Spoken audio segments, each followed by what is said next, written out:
How often do you go to the doctor? How often do you get your car inspected? Probably at least once a year. How often do you actually have your home inspected? Has it ever been inspected? And when I'm talking about inspections, I'm talking about the entire house, not just insulation. Today, we're going to show you how Standard Insulating takes a whole house approach. We look at every aspect of the home, whether it has to do with safety, energy efficiency, comfort, or your particular issues. We want to see the whole house work as a system, how they all interact with each other, and how they all affect each other. And today, we're going to evaluate all parts of the house and provide a report for this homeowner. This is Jason Porter. He's our Energy Program Manager. Jay, tell us what you're doing here at the oven. We're doing a health and safety test of the home. During the health and safety test, we test for carbon monoxide, drafts, spillage, gas leaks, anything that could be potentially unsafe in the home. Right now I'm testing the oven to make sure that the carbon monoxide levels are within a safe range. And this one, I found that the levels are within a safe range, there's no ambient CO, and we should be good to go. Okay, off on the checklist. So where do we go next? We're going to go down to the basement, we're going to test the hot water tank, the furnace, boiler, whatever there might be in the home, and make sure the same thing, that the carbon monoxide levels are within safe range, that everything's burning properly, there's no gas leaks, and we'll check the efficiency of the appliances as well. Great.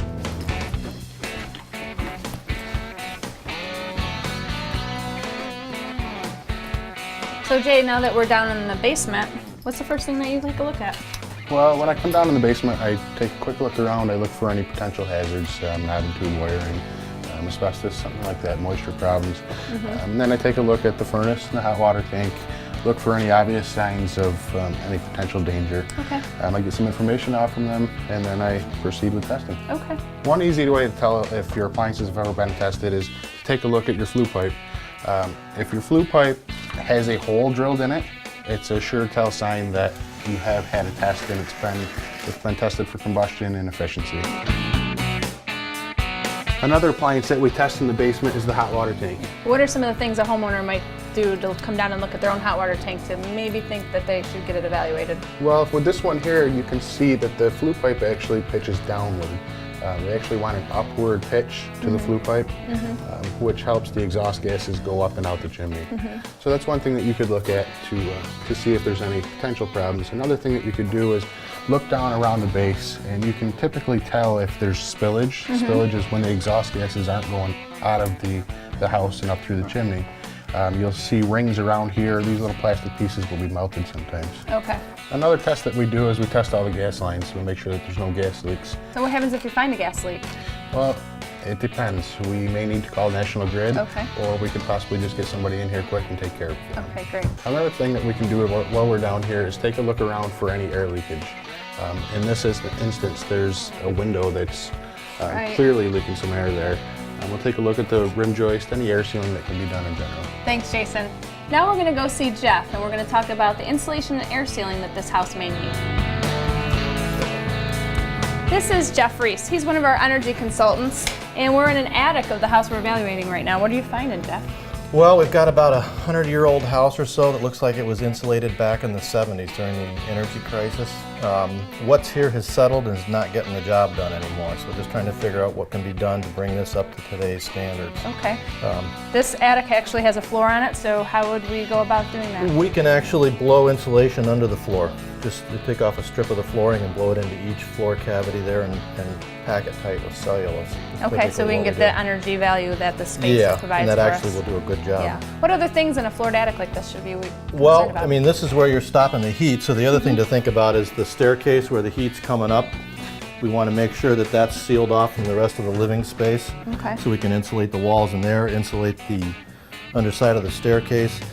And then this house also has got a crawl space. The other section of this house doesn't have an open attic like this. It's got a crawl space that needs to be taken into account there. That insulation is about like this, and it's not even up to the top of the floor rafters. Okay. So that needs to be tended to also. But air sealing is important. Anywhere that pipes or anything are coming up from the living space into the attic, you want to make sure that's sealed up so you're not losing actual heat and hot air. Right, so that'll be done before the insulation goes in. That's correct. Good. So let's go downstairs and take a look at the walls and find out any other places that we might be able to insulate in the Sounds house. good. So Jen, besides looking at the attic, One of the other things we assess is the exterior walls of the house. This house is brick. There's not a lot we can do here as far as getting insulation into it.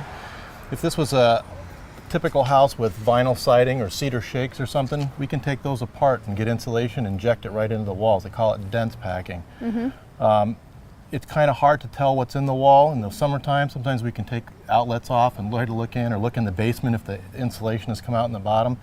In the wintertime, we've got an infrared camera, and we can tell exactly what's going on Inside the house. Yeah. So Jeff, once you've done a complete evaluation and checked over all the things that we talked about today, what's the next step? So we put together a report that lists our findings and all the upgrades that we think would benefit the house, give them associated costs, and if there's anything that other professionals need to be done, give them some recommendations for that, and also anything the homeowner might be able to do that's going to help in the big picture.